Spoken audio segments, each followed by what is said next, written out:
दोस्तों, ये माना जाता है कि नया साल जब भी आता है, कुछ नया और अच्छा होता है।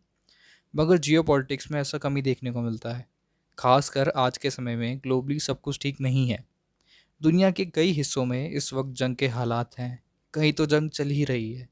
इन्वायरमेंट इश्यूज, पॉवर्टी जैसे कई प्रॉब्लम्स हैं जिसका दुनिया दुनिया इस वक्त सामना कर रही है। इसी बीच हमारा प्यारा भारत अपनी एक अलग पहचान के साथ दुनिया के सामने आया है। मुद्दा कोई भी हो, वेस्ट से लेकर मिडल ईस्ट, अफ्रीका तक, सभी सरकारों की नज़र भारत पर रहती है कि भारत से किसी मुद्दे को लेकर क्या आवाज़ आती है। दोस्तों, इंडिया जियोपॉलिटिकली स्ट्रॉन्ग तो हुआ है, मगर हमारे पास एक और शक्ति है जिसके अंदर हम वर्ल्ड में सबसे ऊपर आते हैं। सही सोचा आप लोगों ने, वो है हमारी युवा शक्ति। हम इस वक्त दुनिया में सबसे ज़्यादा यंग पॉपुलेशन वाले देश हैं। पर क्या हमारी इस युवा शक्ति को भारत की जियोपॉलिटिक्स में कोई इंटरेस्ट है भी? और अगर इंटरेस्ट है तो उनका अलग अलग मुद्दों पर इंडिया के दृष्टिकोण से क्या कहना है? चलिए आज जानते हैं हमारे गेस्ट अंकित और तुषार के साथ, जो कि दिल्ली में रहने वाली दो कॉलेज स्टूडेंट्स हैं। स्वागत करना चाहूँगा अंकित और तुषार में आपका। तुषार, मेरा पहला सवाल आपसे है। ग्लोबल मीडिया चैनल्स और पेपर्स में इंडियन डिप्लोमेसी को सेल्फिश कहा जा रहा है, क्योंकि अब इंडिया फैसले अपने इंटरेस्ट को देखकर लेता है। चाहे वो रशिया से ऑयल परचेज करना हो या यूएन में इंडिया के अगेंस्ट कोई रेजोल्यूशन पे हम लोग अगेंस्ट में वोट करते हैं। इसराइल के अगेंस्ट अगर वो रेजोल्यूशन आता है तो भी हम उसका साथ देते हैं, एब्सटेन करते हैं या कुछ भी करते हैं। हम अपने लिए डिसीजन लेते हैं, अपने मुताबिक, किसी के प्रेशर में आके नहीं। आपका क्या कहना है इसके ऊपर?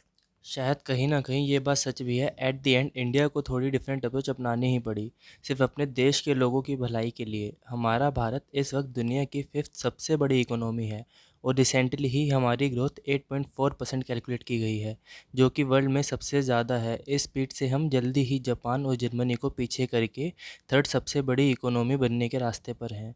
तो अगर हमारे कुछ डिसीज़न अगर कुछ लोगों को सेल्फिश लगे, इसमें भला गलत ही क्या है? हमने रशियन डिस्काउंटेड ऑयल परचेज़ किया और अगर आप अभी का डाटा चेक करोगे, चाइना लार्जेस्ट बायर है रशियन ऑयल इंपोर्ट्स का।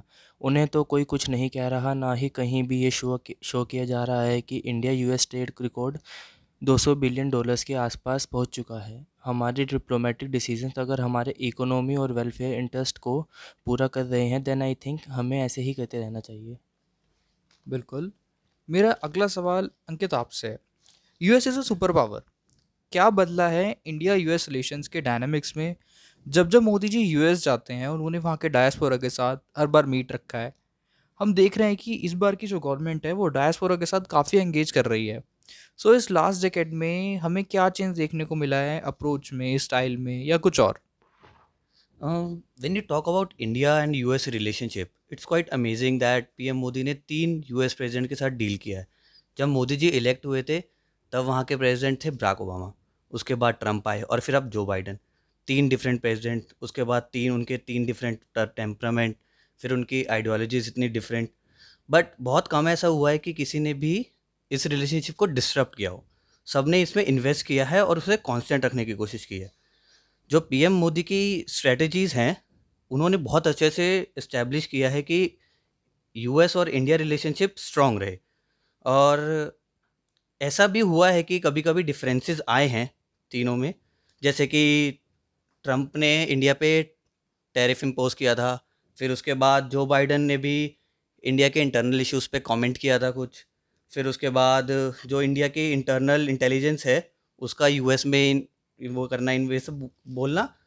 तो उसके बाद, लेकिन उसके बाद भी इंडिया और यूएस के रिलेशनशिप बहुत अच्छे रहे हैं, and India and US relationship are the best example to show that how to mature democracies should engage.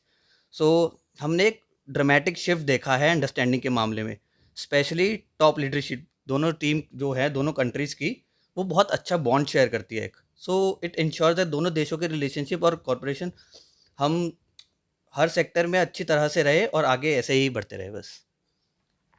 Tushar, मेरा अगला सवाल आपसे है। एक चीज़ जो देखी जा सकती है कि इंडिया की फॉरेन पॉलिसी का जो बेसिक फाउंडेशन है वो ये है कि इंडिया की बैलेंस्ड अप्रोच। ग्लोबल लेवल पर अगर देखा जाए, रशिया यूक्रेन वॉर, हमने कहा this is not an era of war.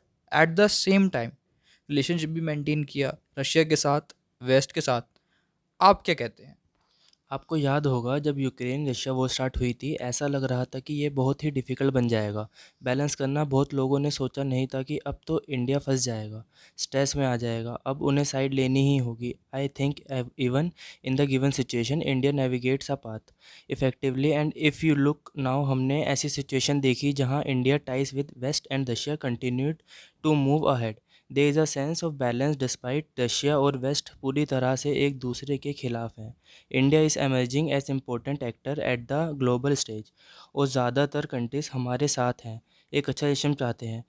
China ने भी कुछ खास मैसेज देने की कोशिश नहीं करी वॉर को रोकने के लिए। मेरा आज का आखिरी क्वेश्चन अंकित आपसे है, what is really changed as far as India China relations are concern? We have seen year 2020 mark big change after Galwan clashes.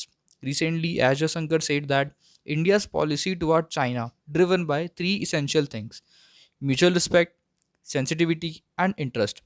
He also mentioned that it has now changed from Nehru's romanticizing to Patel's realism. So, do you see any change the way we approach China? या I think the approach has change because China ने इतना impossible कर दिया उनके साथ deal करना। Even जब PM Modi elect होके आए थे 10 साल पहले, तो पीएम मोदी मतलब लोगों को उम्मीद थी कि वो बेटर मतलब रिलेशन करेंगे चाइना से, जो भी डिफरेंसेस है उन्हें दूर कर देंगे। तो और दोनों ने ऐसा नहीं है कि कोशिश नहीं की, दोनों ने कोशिश भी की, क्योंकि मोदी फिर वुहान समिट के लिए गए थे और फिर वहाँ के प्रेसिडेंट का आना यहाँ पे इंडिया में सिटी में विजिट करना। लेकिन उस सब के बाद भी जब 2020 में गलवान इंसिडेंट हुआ, तो साफ उन्होंने इंडिकेट कर दिया कि दे डोंट वांट पीस, उन्हें पीस में कोई इंटरेस्ट ही नहीं है। तो फिर उसके बाद फिर इंडिया को अपनी स्ट्रेटजी चेंज करनी पड़ी उनके अकॉर्डिंग, क्योंकि वन साइड रिलेशनशिप तो नहीं रह सकता। तो फिर अब चाइना के हाथ में है कि उन्हें कैसे रिश्ते चाहिए, लेकिन उसका अभी चाइना ने जैसे रिसेंटली किया, उन्होंने अरुणाचल प्रदेश में सिटीज़ के नाम चेंज कर दिए वहाँ पे, और उन्होंने क्लेम किया कि ये तो चाइना का पार्ट है। तो अगर ऐसे ही अगर वो चाहते हैं तो उसके लिए तो इंडिया को फिर वन साइड रिलेशनशिप इंडिया नहीं रख सकती है। तो अगर चाइना खुद जब इंटरेस्टेड होगा ऐसे रिलेशन को अच्छा करने में, तो वो सबसे पहले अपने बॉर्डर पे टेंशन वेंशन कम करेगा, और फिर जब ऐसा लगेगा कि दे वांट पीस, तब भी इंडिया आगे हाथ बढ़ाएगा उससे दोस्ती का। बहुत बहुत धन्यवाद। और मुझे बड़ा अच्छा लगा ये देख के कि आप दोनों ही अपनी समझ रखते हैं जियोपॉलिटिक्स के मामले में। आप दोनों की अलग अलग आइडियोलॉजीज़ हैं और आप दोनों जियोपॉलिटिक्स में इंटरेस्ट भी रखते हैं। एक्चुअली ये बहुत अच्छी बात है, इंडिया का युवा हमारे देश को लेके और ग्लोबल न्यूज़ को लेके काफ़ी एक्टिव है, काफ़ी समझदार है और पूरी नज़र बनाए रखता है। थैंक यू सो मच आप दोनों का हमारे आज के पॉडकास्ट में जुड़ने के लिए। और मैं उम्मीद करता हूँ कि फ्यूचर में भी हम लोग ऐसी किसी अच्छे इंटरेस्टिंग पॉडकास्ट में जुड़ते रहेंगे। Thank you. Thank you sir.